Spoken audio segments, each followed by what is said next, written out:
Você vai ouvir agora uma palavra ministrada pelo pastor Gilberto Suzano.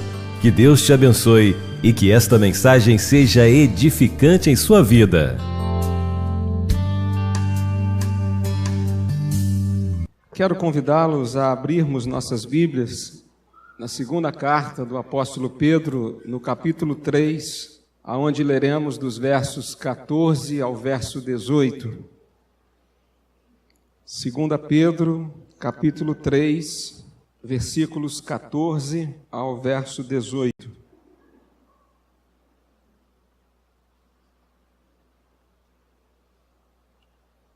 Quem achou pode dizer amém? Assim nos diz a Escritura. Por isso, amados, enquanto aguardais essas coisas, esforçai-vos para que sejais achados em paz por Ele, imaculados e irrepreensíveis. Considerai como salvação a paciência de nosso Senhor, assim como o nosso amado irmão Paulo também vos escreveu, segundo a sabedoria que lhe foi concedida, a exemplo do que fazem todas as suas cartas, falando acerca dessas coisas nas quais há pontos difíceis de entender, que os ignorantes e inconstantes distorcem, como fazem também com as demais Escrituras, para sua própria destruição. Portanto, amados, sabendo disso de antemão, guardai-vos para que não sejais desencaminhados pelo engano de homens sem princípios, vindo a perder a vossa firmeza. Antes, crescei na graça e no conhecimento de nosso Senhor e Salvador Jesus Cristo. A Ele seja dada glória, agora e na eternidade. Amém. Irmãos, hoje é a terceira e última mensagem desta série curta, Contagem Regressiva. Quando estamos estudando, especialmente esse capítulo 3 da segunda carta do apóstolo Pedro, especificamente sobre o assunto do dia do retorno de Jesus a esta terra, que será também o dia do juízo final. Capítulo 3 da segunda carta de Pedro, todo ele, 18 versos, tratam desse assunto. Alguns irmãos têm me perguntado em particular, pastor, o senhor acha que a igreja já está vivendo nos últimos dias dessa contagem regressiva para o retorno de Cristo? E eu tenho respondido que eu acredito que, de acordo com o Novo Testamento, nós já estamos vivendo nesses últimos dias. Eu creio que já estamos nos últimos dias porque Deus já concretizou a obra da redenção para o homem com a morte de Cristo. E a última coisa que resta, o último capítulo do grande plano de Deus, é o retorno de Cristo, trazendo com ele o juízo final. E uma das coisas que mais tem me chamado a atenção nesse estudo que temos feito a respeito desse assunto na carta do apóstolo Pedro, é que Pedro não se prendeu tanto a detalhes sobre o fim dos tempos, como João fez no livro do Apocalipse. Não, Pedro, um homem leigo, um homem simples, de poucos estudos, mas que teve uma convivência muito de perto com Jesus, ele deu mais atenção ao que eu penso ser o mais importante também. A preocupação de Pedro não foi como será, mas em como estaremos quando esse evento acontecer, quando Cristo retornar à terra, quando o dia do juízo final chegar, Pedro estava preocupado em como nós estaremos. Pedro já havia dito no verso 11, se todas essas coisas serão assim destruídas, ele perguntou no verso 11, conversamos sobre isso semana passada, que tipo de pessoa deveis ser? Já que isso é algo que vai acontecer, Jesus virá novamente, acontecerá o juízo final. Pedro perguntou, que tipo de pessoa deveis ser? Domingo passado nós olhamos para algumas ações que nós devemos tomar hoje. E conversamos um pouco sobre isso. Mas agora no verso 14 nós encontramos novamente Pedro preocupado com isso. Como nós estaremos? E ele abre o verso 14 dizendo, por isso, amados, enquanto aguardais essas coisas, que coisas? O dia do juízo final, o dia do retorno de Cristo. Enquanto aguardais essas coisas, Pedro está preocupado em como nós devemos estar vivendo quando isso estiver acontecendo. E ele conclui a sua pequena carta com breves palavras, nos ensinando como viver à luz da segunda vinda de Cristo, como viver à luz do dia do juízo final.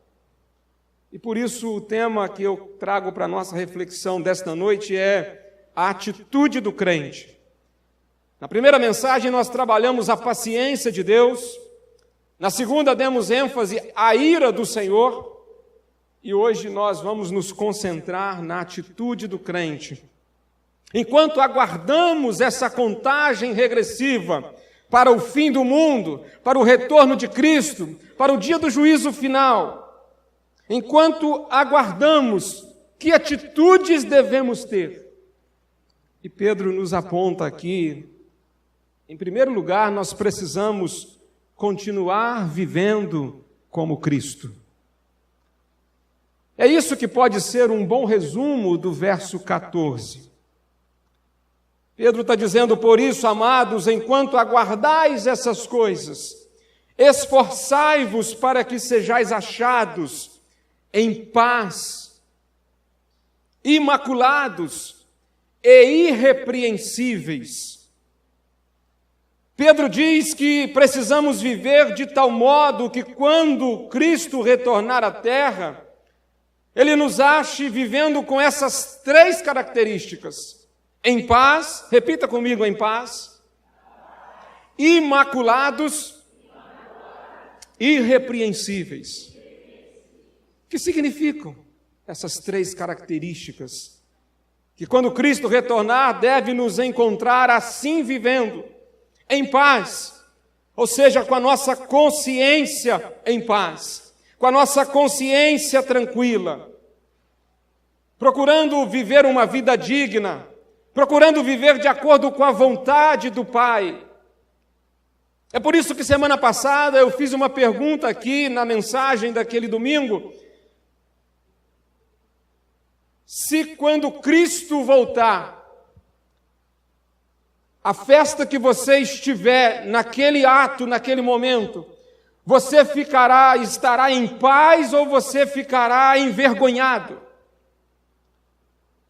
Se quando Cristo voltar, a música que você estiver ouvindo no seu celular, naquele ato, naquele momento, Cristo volta, a música que você estiver ouvindo, você estará em paz ou você sentirá-se um pouco constrangido? O seu trabalho, aonde você trabalha, aonde você lida diariamente, convive com pessoas, o seu ganha-pão. Quando Cristo voltar, se você estiver lá lidando com o seu trabalho, você estará em paz ou você se sentirá um pouco desconfortável? Consciência tranquila. É isso que Pedro tem em mente. que a gente seja achado em paz, que a gente seja achado imaculado. E o conceito aqui é santidade, vivendo de um modo diferente do mundo que jaz no maligno. Sejamos achados irrepreensíveis. O que significa isso? Significa sendo um exemplo, um bom exemplo. Cristo, ele estava sempre em paz, com a consciência tranquila. Ele viveu o tempo todo em santidade e ele foi exemplo para todos.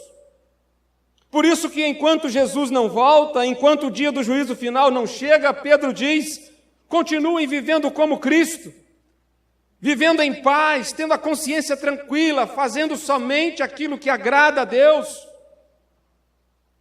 Continuem vivendo de uma forma imaculada, buscando uma vida de santidade, como Cristo.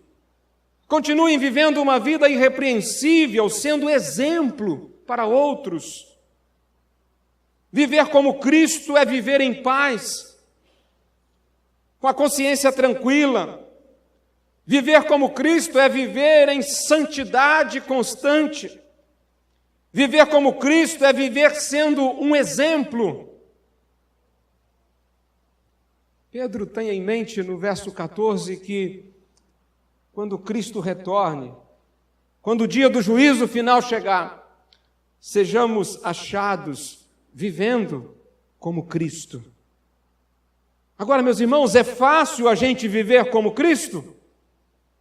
Não é fácil. Absolutamente que não, e Pedro sabia disso melhor que qualquer um de nós.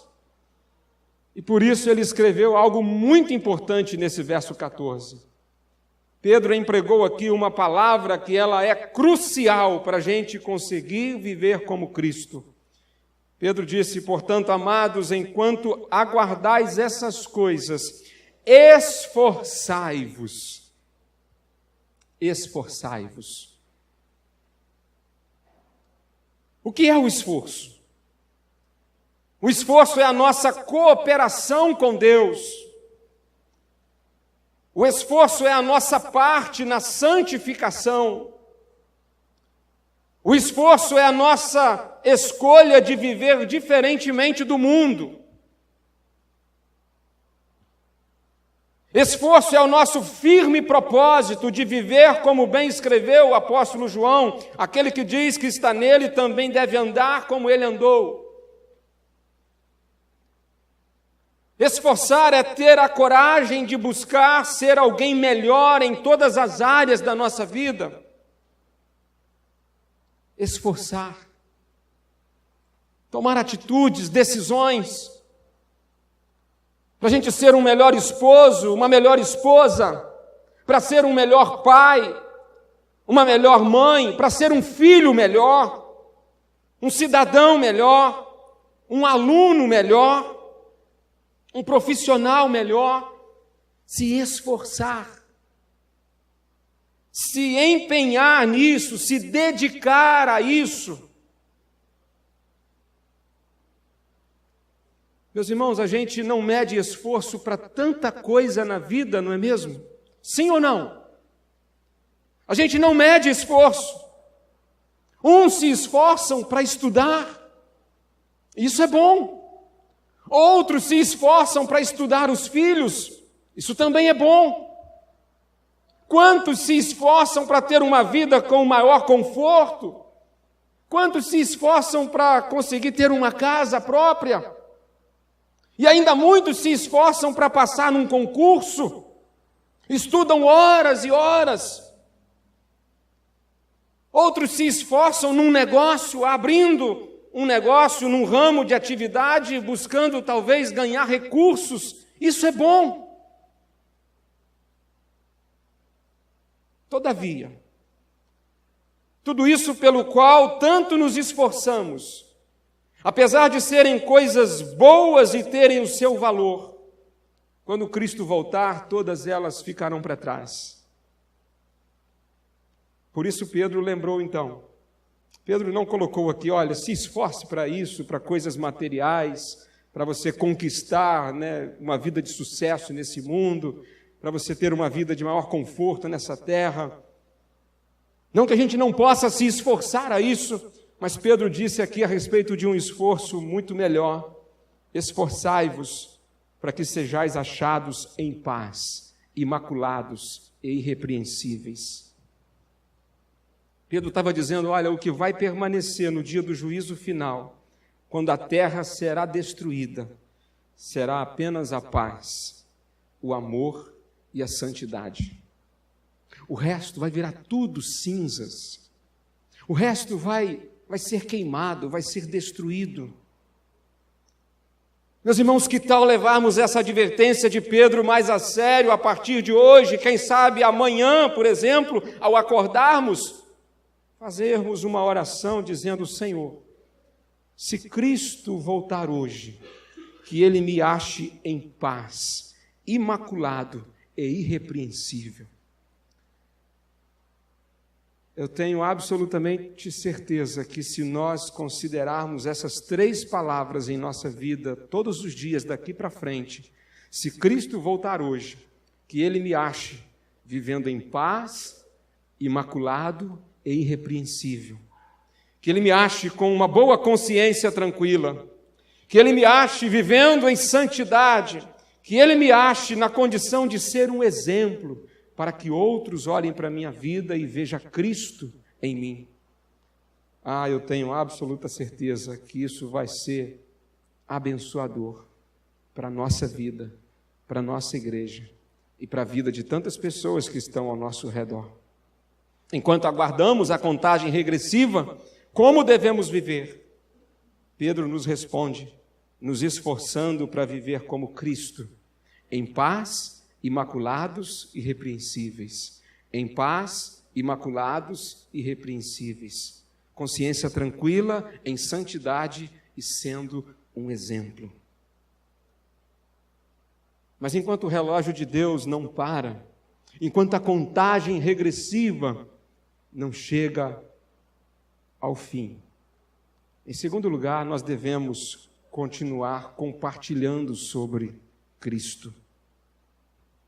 Pedro escreveu no verso 15, considerai como salvação a paciência de nosso Senhor. Considerai como salvação a paciência de nosso Senhor.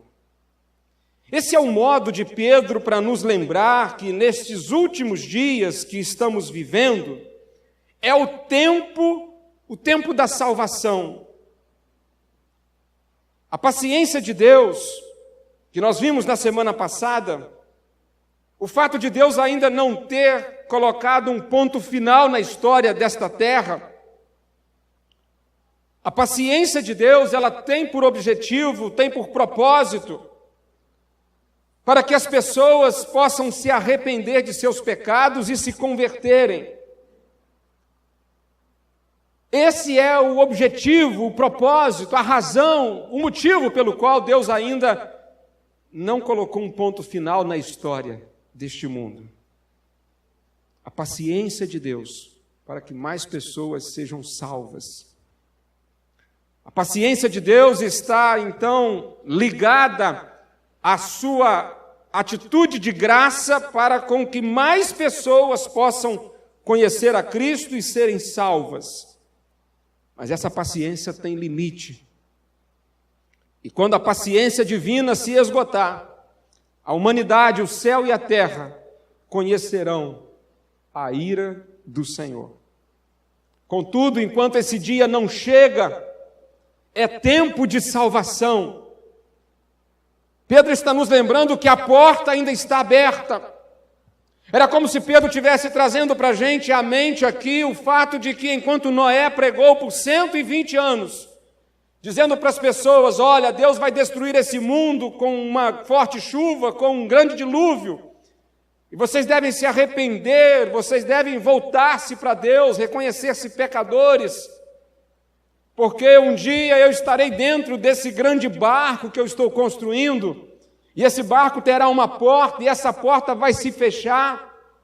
A Bíblia diz que Deus fechou a porta de fora para dentro, Estudiosos defendem que Deus fechou a porta dessa maneira porque, se fechasse de dentro para fora, talvez Noé em algum momento pudesse, quem sabe, querer abrir a porta para alguém entrar depois do momento em que o dilúvio começou.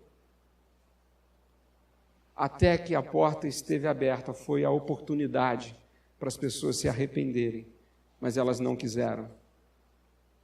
E Noé foi um grande pregador, mas que pregou e nenhuma alma se converteu por mais de 100 anos.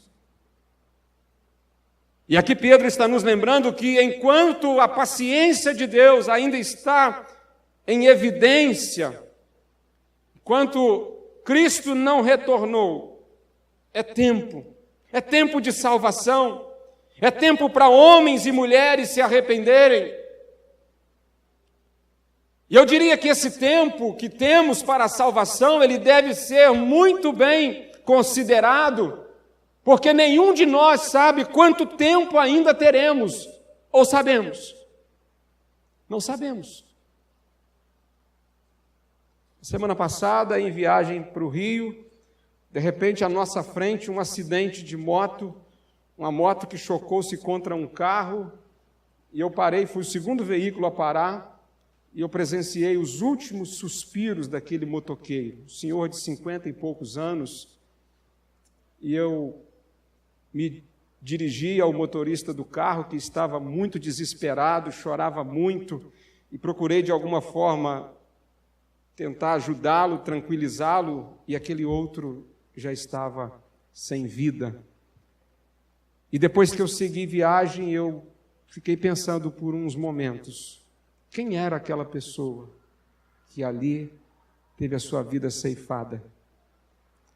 Quantas oportunidades ele teve? Será que ele era alguém que aproveitou para acertar a sua vida, arrepender-se de seus pecados e crer em Jesus? Nenhum de nós sabe quanto tempo teremos para tomarmos a nossa decisão. E Pedro está aqui lembrando que enquanto a paciência de Deus está disponível, nós temos uma importante missão. Nós devemos compartilhar sobre Cristo com os perdidos. Esta é a nossa missão, é a missão da igreja. É isso que nós devemos fazer sem cessar. Essa deve ser a nossa principal ocupação. Meus irmãos, historiadores dividem a história em diferentes períodos, chamam de período paleolítico ou idade da pedra, chamam um outro tempo na história de antiguidade, idade média, renascimento, modernidade, tempo pós-moderno. Pedro chamou o período entre a primeira e a segunda vinda de Jesus, ele chamou de o tempo, o período da salvação, em que a porta está aberta. É um tempo que, da nossa perspectiva, é de aproximadamente 2000 anos, porém, na perspectiva de Deus, são apenas alguns dias. O verso 8 disse anteriormente, foi na nossa mensagem do primeiro domingo atrás, 1000 anos para Deus é como um dia, e um dia como 1000 anos. Esse período que temos de 2000 anos de cristianismo, de história da igreja, é o período em que é o período da salvação, é o tempo da salvação. E Pedro nos chama aqui a atenção para o nosso compromisso de continuarmos compartilhando sobre Cristo com aqueles que ainda estão perdidos. No verso 15, Pedro faz uma citação do apóstolo Paulo. Considerai como salvação a paciência de nosso Senhor, assim como nosso amado irmão Paulo também vos escreveu, segundo a sabedoria que lhe foi concedida.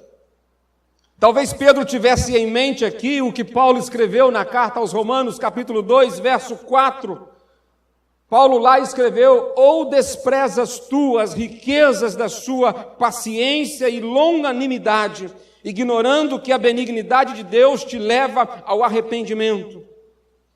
Ou talvez Pedro tenha lido na segunda carta de Paulo aos Coríntios, capítulo 6, verso 2, eis que agora o tempo aceitável, eis aqui agora o dia da salvação.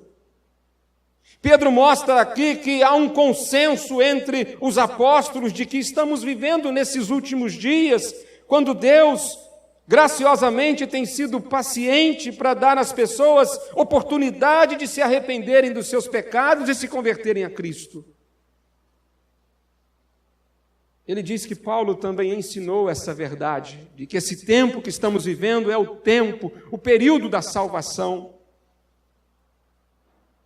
A ciência pode considerá-lo, a história pode considerá-lo como o tempo pós-moderno, mas para nós, enquanto crentes, aguardando o retorno de Cristo, esse é o tempo da salvação.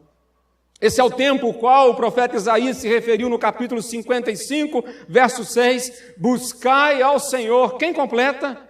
Enquanto se pode achar, invocai-o enquanto está perto. Porque chegará um tempo em que não teremos mais essa possibilidade. A conversa que existe nesse mundo de que depois que a pessoa morre, ela vai para um lugar chamado purgatório, viver uns tempos e passando ali um período, alguém daqui intercede a Deus por piedade e misericórdia, e essa pessoa acaba de chegar ao céu. Isso é falácia, isso não é verdade, isso é mentira do homem. O que a Bíblia diz que ao homem está ordenado morrer uma só vez, vindo depois disso o juízo.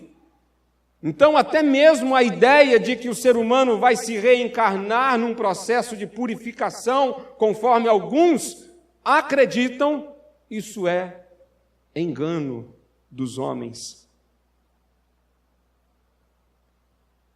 E Pedro, ele diz algo no verso 16 que nós não podemos passar por despercebido, é ele fazendo referência ainda a Paulo. Há aqui um momento muito bacana no verso 16.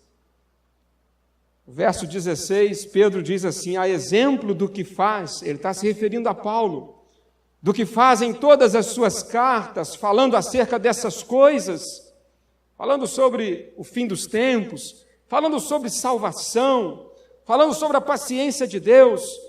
E Pedro diz, nas quais, ele está se referindo àquilo que Paulo já escreveu também, nas quais há pontos difíceis de entender, que os ignorantes e inconstantes distorcem como fazem também com as demais escrituras para sua própria destruição. Meus irmãos, quando eu li esse verso 16 essa semana, algumas verdades me vieram à mente. Primeiro, quão valoroso é a virtude da humildade na vida de um servo de Deus. Adriano é seminarista, estudioso da Bíblia, e quão valoroso é a humildade de Pedro ao reconhecer a sabedoria de Paulo superior a ele. Veja que exemplo para nós. Pedro reconhece que Paulo escrever algumas coisas numa sabedoria, num nível que ele diz, eu sou um humilde pescador, um iletrado, um leigo, e não tenho nem muita condição de entender às vezes o que Paulo escreveu em sua sabedoria. Que humildade de Pedro. Mas uma outra verdade que eu também pude aqui perceber é que há coisas difíceis de serem entendidas na Bíblia. Há. Tais coisas não são as verdades essenciais. As verdades essenciais da Bíblia são: todos pecaram, Deus nos ama, Jesus é o único Salvador, a salvação é sempre pela graça por meio da fé. Jesus veio e voltou para o Pai, mas virá novamente. O juízo final fará a separação eterna dos salvos e os perdidos. São alguns exemplos de verdades essenciais. A nossa igreja está fundamentada nesses pilares, nessas colunas. E eu creio que uma igreja de Cristo verdadeira, ela precisa estar pautada nessas verdades essenciais. Porém, há coisas difíceis de entender na Bíblia. E vez por outra a gente se esbarra em alguma ou outra coisa, algum conceito, alguma informação que às vezes a gente não consegue compreender plenamente. E o que a gente faz? A gente fica especulando. O meu conselho sempre é: cuidado com especulações. Eu creio que aquilo que a gente não entende não deveria ser a nossa preocupação. Deveríamos seguir o bom conselho de Martim Lutero, que dizia: não são as partes da Bíblia que eu não entendo que me preocupam. As que me preocupam são aquelas que eu entendo perfeitamente, mas ainda não as consegui colocar em prática na minha vida. Terceira verdade que esse verso 16 também me trouxe foi que a nossa capacidade de entendimento em certos assuntos espirituais, ela pode ser realmente diferente. A admissão honesta e humilde de Pedro é confortante. Para mim é muito confortante, porque se Pedro teve dificuldade, então eu não estou sozinho. Eu me sinto, então, bem à vontade quando eu me esbarro, às vezes, em algum texto da Escritura, o qual eu não consigo entender e nem mesmo consigo explicá-lo. Quarto, a tentativa de falsos pastores e profetas em distorcer as verdades da palavra de Deus, ela não é de hoje, ela é antiga. Pedro diz isso aqui, ele diz que algumas pessoas, ele chama de ignorantes e inconstantes, distorcem as escrituras sagradas, pessoas que pegam uma porção da palavra de Deus e fazem disso, muitas das vezes, um ensino errado para transmitir ao povo. Vivemos num tempo bastante complexo na história do cristianismo. Numa época em que tem muitas pessoas tentando interpretar a Bíblia à luz da filosofia, à luz da psicologia, à luz das ciências, das religiões, mas poucos estão dispostos a interpretar a Bíblia na iluminação do Espírito Santo de Deus, que foi quem inspirou essa palavra. Pedro falou sobre isso no capítulo 2. Toda a Escritura é divinamente inspirada. E Pedro é claro em dizer que quem distorce um ensino bíblico, quem faz uma exegese de um texto bíblico para justificar algum ensino errado, tal pessoa faz isso para sua própria destruição. Tem uma turma hoje por aí dizendo que um monte de coisa que entendemos que a Escritura condena, que a Bíblia condena, dizendo que isso não é mais pecado hoje. Foi nos dias de Jesus, hoje já não é mais. Tem alguns dizendo isso por aí.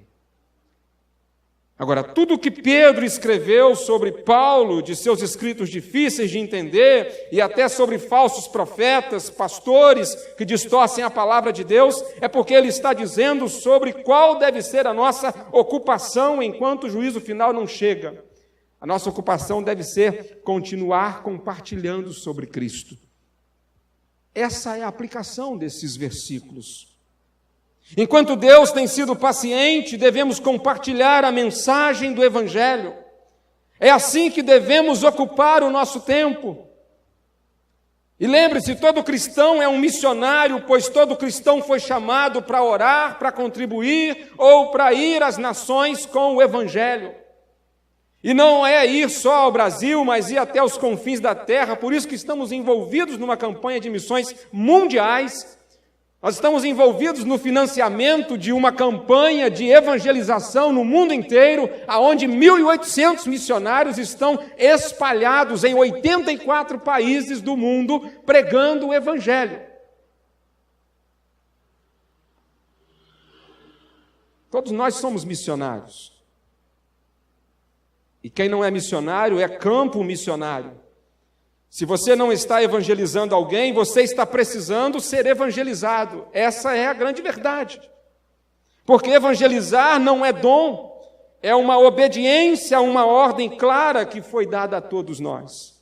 E todos nós temos capacidade para isso, temos, porque nós temos em nós o capacitador, que é o Espírito Santo de Deus. Quando os discípulos ficaram meio na dúvida como que era esse negócio de compartilhar o Evangelho, falar do amor de Deus às pessoas, Jesus respondeu para eles: olha, vocês não devem ficar preocupados sobre o que vocês devem falar, porque na hora o Espírito Santo colocará na boca de vocês palavras para vocês dizerem às pessoas. O Espírito Santo, ele está em nós, sim ou não? E se ele está, ele já nos capacitou e vai nos capacitar no momento próprio, para quando você estiver em algum lugar, numa sala de espera de uma consulta médica, ou numa fila de banco, ou em algum ponto estratégico que Deus te colocar todos os dias, em todo o tempo, para você ser ali um missionário, um evangelista. Nosso trabalho é compartilhar o Evangelho do outro lado da rua até o outro lado do mundo. É isso que o crente deve continuar fazendo durante a contagem regressiva. Quando Cristo retornar, que Ele nos ache compartilhando sobre Ele. Imagine você compartilhando de Jesus para alguém, e aquela pessoa naquele momento entende a mensagem de salvação e se converte, e assim imediatamente Cristo volte. Questão de 1 minuto ou 2 depois. Imagine Cristo voltando e te pegando no flagra, ganhando mais um, compartilhando a mensagem com mais um. Pastor Ezequias, que esteve aqui hoje pela manhã, ontem ele falou numa reunião de pastores, e ele nos disse que a missão é de Deus, mas os pés, as mãos e a voz é de cada um de nós. A missão é de Deus, mas os pés, as mãos e a voz é de cada um de nós. E hoje de manhã ele disse aqui que não devemos ser apenas portador, mas devemos ser um porta-voz dessa mensagem. Agora, sabia que você não precisa de nenhum curso especial para isso? Precisa não. Você só precisa de 2 coisas. Primeiro, precisa ter nascido de novo. Precisa ser um convertido de verdade. Segunda coisa que precisa, querer. Muitas pessoas não conseguem compartilhar de Cristo com outras pessoas porque, na verdade, elas nunca nasceram de novo. E por isso não tem nada a compartilhar. Não tem uma história de vida para compartilhar. E ainda muitos crentes, mesmo tendo nascido de novo, não compartilham de Cristo porque não querem. Porque quem nasceu de novo e realmente quer compartilhar de Cristo com outras pessoas, é impossível que o Espírito Santo não o use com poder e graça para compartilhar sobre Cristo. Enfim, enquanto o dia do juízo não chega, em terceiro lugar, nós temos que continuar crescendo em Cristo. Pedro faz um alerta no verso 17, dizendo: portanto, amados, sabendo disso de antemão, vocês estão sendo avisados, Pedro estava falando, guardai-vos para que não sejais desencaminhados pelo engano de homens, sem princípios, vindo a perder a vossa firmeza, não perder a salvação, mas perder a firmeza. A preocupação de Pedro aqui no verso 17 é que sejamos crentes firmes, convictos de que estamos no caminho certo, e o caminho certo é o caminho estreito, é o único caminho, é Jesus Cristo. E esse negócio de pregar a verdade sobre o caminho estreito, realmente parece que está hoje se limitando a poucos. Outro dia eu soube de um pregador, inclusive um conhecido, que teria pregado Uma mensagem baseada em João 14, de 1 a 6, cujo tema foi um caminho para todos. É essa, meus irmãos, a mensagem realmente que está contida em João 14, de 1 a 6? A mensagem principal, um caminho para todos? É claro, é vero que o Evangelho é para todos, que Jesus veio para todos. Mas o que João 14, de 1 a 6, nos ensina claramente é que há um único caminho. A ênfase está no caminho, que é o único caminho para o Pai, porque ninguém vai ao Pai a não ser por Ele. Mas há pessoas distorcendo e tirando o foco do caminho para colocar naqueles que eles acreditam que pode ser os caminhantes. Por isso Pedro alerta para tomarmos cuidado. Aqui ele está falando com o engano de homens sem princípios. E ele nos ensina aqui como não ser desencaminhado. É interessante essa palavra que Pedro utiliza. Cuidai-vos para que não sejais desencaminhados. Volto a dizer, não é perder a salvação, mas é perder a firmeza. E Pedro diz no verso 18, antes crescei na graça e no conhecimento de nosso Senhor e Salvador Jesus Cristo. Crescer na graça e no conhecimento de Cristo. O que Pedro está querendo dizer com crescer na graça e no conhecimento de Cristo? Bem, aqui estão duas grandes lições. A primeira é de crescer na graça de Cristo.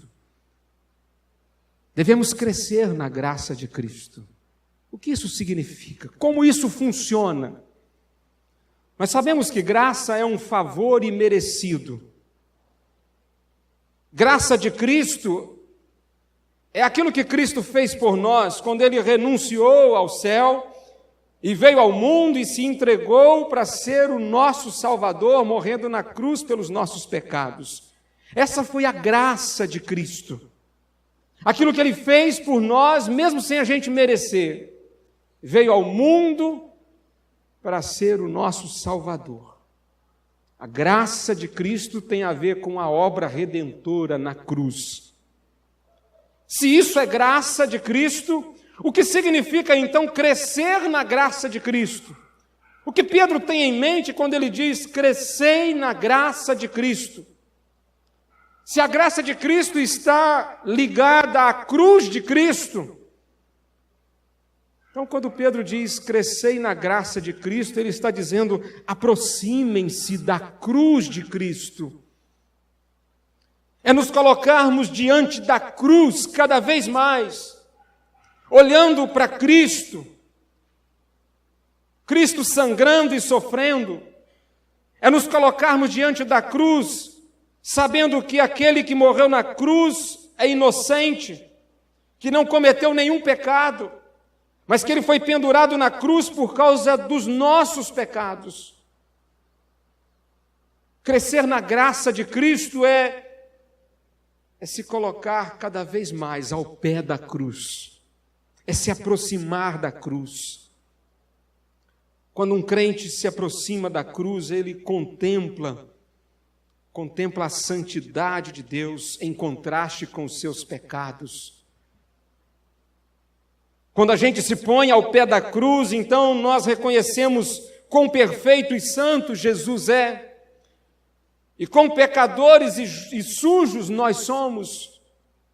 Crescer na graça de Cristo é viver ao pé da cruz, rendido em gratidão pelo que Ele fez por nós, é viver em eterna gratidão, é amar a Jesus cada dia mais e mais, por aquilo que Ele fez por nós.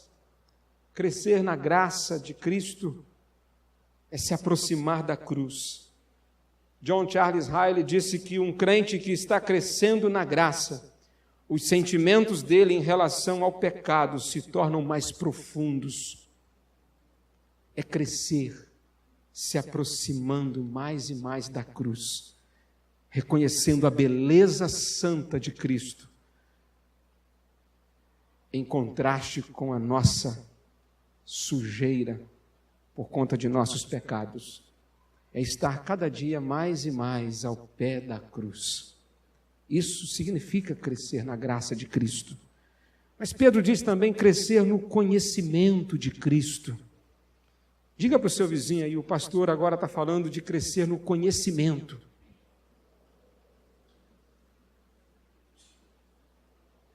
Crescer no conhecimento, eu quero adiantar dizendo que não significa ser um teólogo. Não.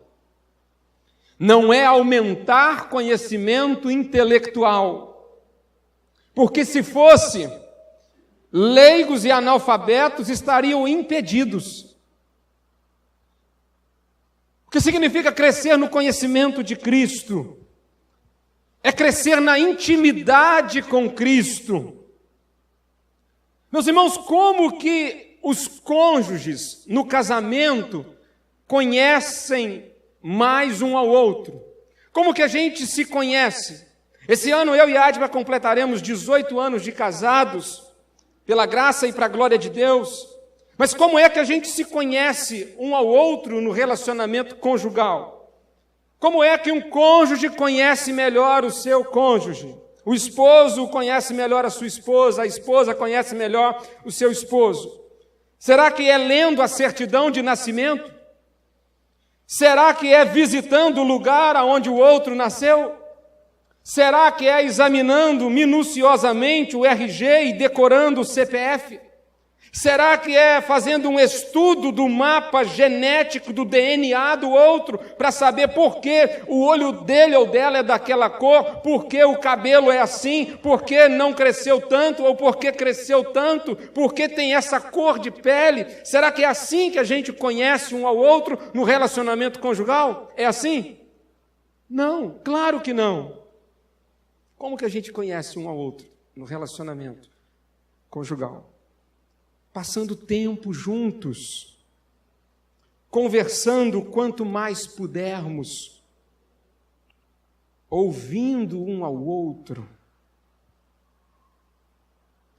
Pedro está dizendo que enquanto o fim não chega, nós devemos crescer na intimidade com Cristo, passando mais tempo com Cristo, conversando mais com Ele, ouvindo mais Ele, nos relacionando com Cristo.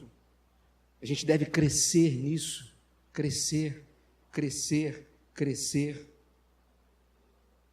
Crescer na intimidade com Cristo é o mesmo que conhecer no conhecimento de Cristo.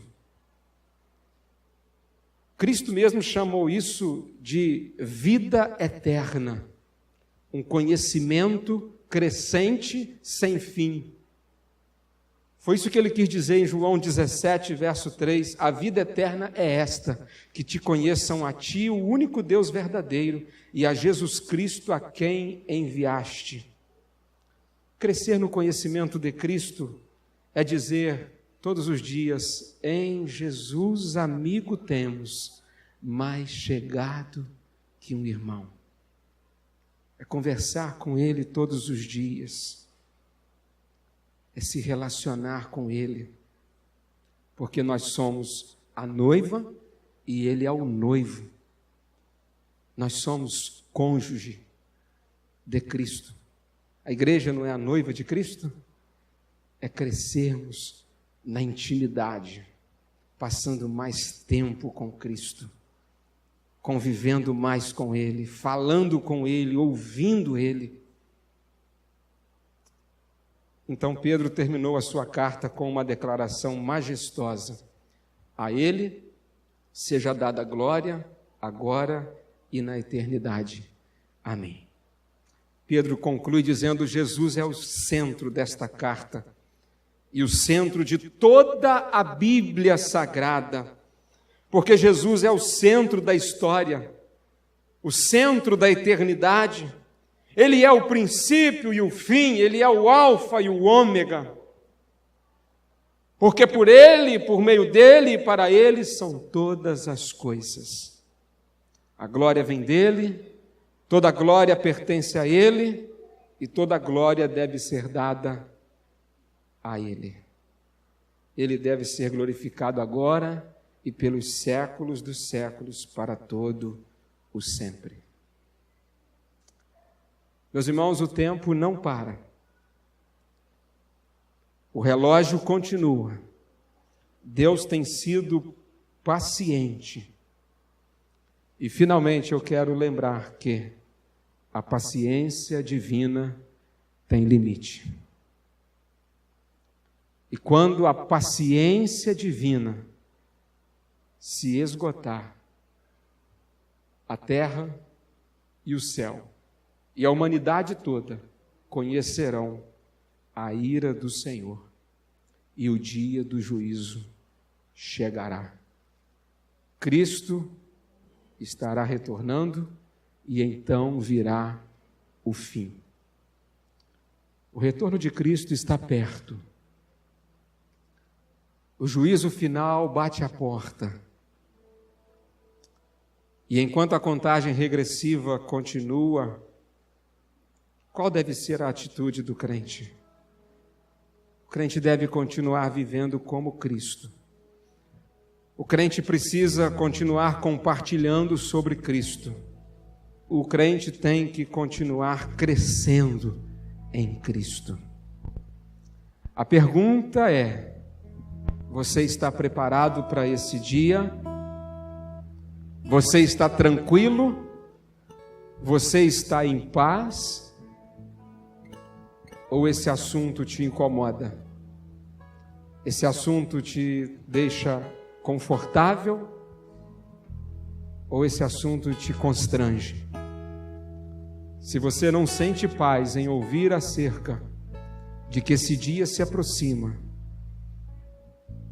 e se você ainda fica um pouco, quem sabe, penalizado porque tem alguns planos que podem não ser concretizados, planos até bons,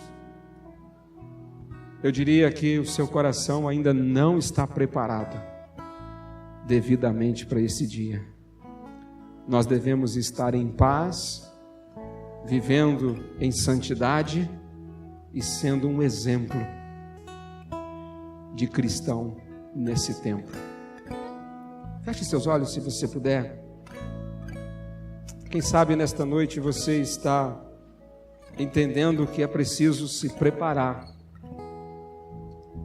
E isso começa com reconhecendo que é um pecador, crendo que Jesus veio ao mundo para morrer pelos seus pecados, pelos meus pecados. É preciso tomar uma firme decisão de fé, crendo que Jesus morreu naquela cruz para que os nossos pecados pudessem ser perdoados. Ele ressuscitou ao terceiro dia, voltou ao céu e prometeu que virá aqui novamente para buscar todos aqueles que creem nele e que entregaram suas vidas a ele. Talvez hoje você esteja decidindo a entregar a sua vida a Jesus, reconhecendo ser um pecador, como eu sou, como todos nós aqui somos. Se você deseja entregar a sua vida a Cristo, eu quero convidá-lo a, nesta hora, orar comigo da seguinte forma: Senhor Jesus, eu reconheço que eu sou um pecador. Eu reconheço que a minha vida é cheia de falhas e erros, mas eu quero ser uma pessoa melhor. Eu quero ter paz no meu coração. Apesar de buscar tantas coisas para me alegrar em tantos momentos, mas eu reconheço hoje que há um vazio dentro do meu coração, porque eu ainda não recebi Jesus como meu Salvador, mas eu quero fazer isso agora.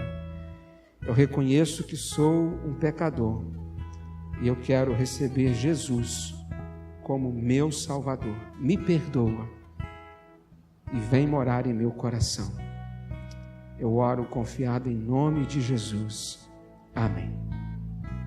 Se você fez dessas palavras as suas palavras em oração, eu creio que você acaba de tomar a decisão mais importante da sua vida, que é a decisão de crer em Jesus e ser alguém que está se preparando para o dia da volta de Jesus a este mundo. Vamos ficar em pé?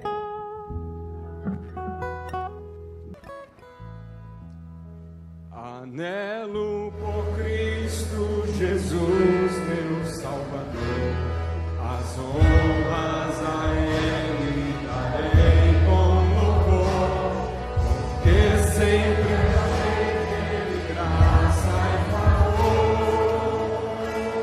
Precioso é Jesus para mim, precioso é Jesus para mim, precioso é Jesus para mim, celeste prazer em Jesus conhecer,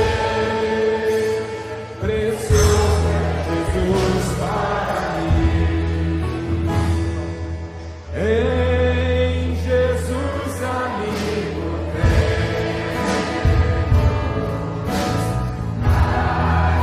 chegar o meu irmão,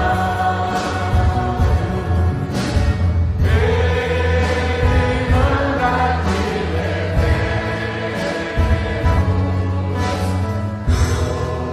pra Deus em oração.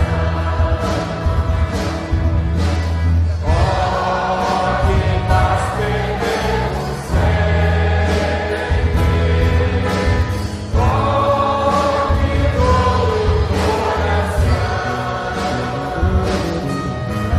só porque nós não levamos a Deus em oração.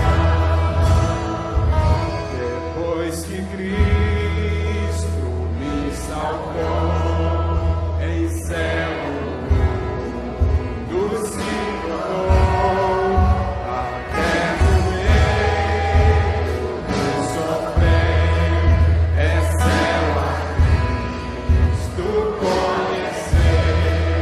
Oh, aleluia, assim é céu, fruir perdão que conceder, em terra ou mar, seja onde for, é céu andar com o Senhor. Seguirei a meu bom mestre, seguirei a meu bom mestre, seguirei a meu bom mestre, onde quer que for. Quando Cristo só comenta lá no céu, quando o dia glorioso lá vem, e aos perdidos desta terra meu Jesus se incorporar, ele quiser ser tão chamada, lá estarei.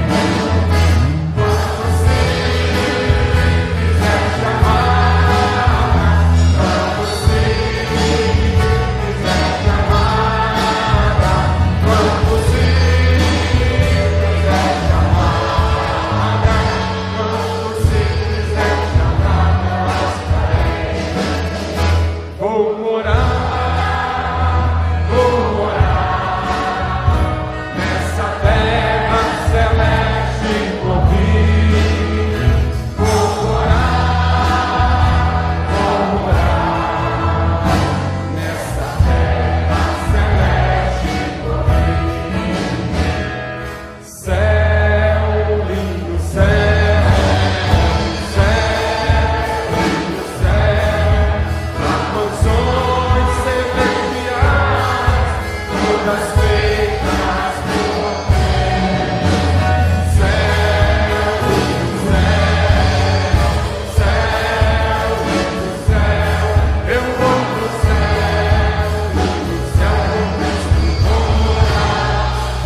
Feche seus olhos. Senhor, muito obrigado, ó Pai. Obrigado porque o Senhor é o nosso Deus, é o nosso Pai. Tu és aquele que enviou o teu Filho a este mundo uma vez, conforme o Senhor prometeu. O Senhor prometeu desde os tempos antigos, desde o Éden. E um dia, na plenitude dos tempos, Jesus veio, viveu aqui neste mundo, morreu na cruz do Calvário, sofreu, ó Pai, pelos nossos pecados, e 3 dias depois Ele ressuscitou. E hoje Ele está vivo e Ele vive entre nós.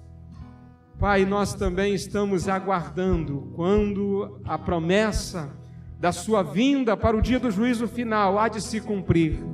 Há uma contagem regressiva para esse grande evento, para o retorno de Cristo, o dia do juízo final, o dia em que a paciência do Senhor, ela se transformará em toda a ira que o Senhor tem por conta do pecado da humanidade. E naquele dia o Senhor estará separando definitivamente os salvos daqueles que não quiseram a salvação. Hoje é o tempo oportuno, hoje a porta está aberta. Esse é o período em que temos que compartilhar sobre Cristo. E as pessoas estão ouvindo.